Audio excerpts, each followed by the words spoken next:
16 రోజులు కదా? 16 రోజులు. అంటే మీకు ఇంతకుముందు క్యాబేజ్ వేసిన అనుభవం ఉందా? క్యాబేజ్ కొత్తగా వేసుకున్నాం. కొత్తగా వేసుకున్నారు. మా నారాయణ సార్ అని ఇక్కడ అడిగితే మయూర కొట్టండి అన్నాడు. మయూరలోకి ఆల్రెడీ ఉంటే కలుపుకొని మూడు కలిపి స్ప్రే చేసుకున్నారు. కానీ మీకైతే పురుగు వచ్చేసి మయూర మాత్రం ఎక్సలెంట్గా ఉంటుంది. మీరు ఎన్నిసార్లు అయినా స్ప్రే చేసుకోవచ్చు దాన్ని.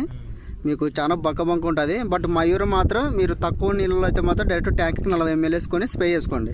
చాలా బాగుంటుంది. ఎందుకంటే అది తక్కువ వాటర్లో వేసుకుంటే బంక ఉంటుంది. అది నీళ్ళలో కలవదు తొందరగా.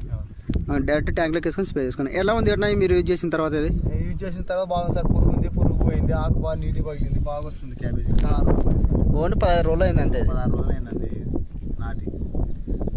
నాటి కూడా 10 రోజులు అయింది అంతే కదా.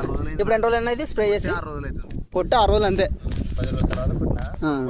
ఇప్పుడు గ్రోత్ కూడా ఎట్లా ఉందన్న? గ్రోత్ బాగా వచ్చింది సార్. ఆకు నీట్గా తేస్తే బాగా వస్తుంది గ్రోత్. కానీ అసలు పురుగు అయితే కంప్లీట్ పోయింది కదా? కంప్లీట్ పోయింది, నీట్గా వస్తుంది.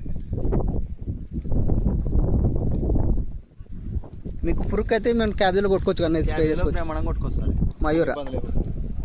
ఓకేనా, థ్యాంక్ యూనా.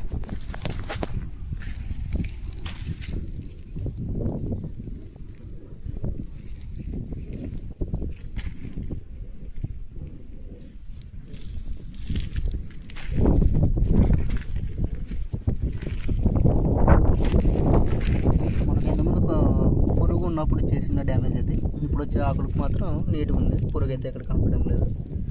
సో మీరు క్యాబేజీలో పురుగు ఎక్కువ ఉన్న వాళ్ళు మాత్రం మయూర స్ప్రే చేసుకోండి, చాలా బాగుంటుంది. Thank you.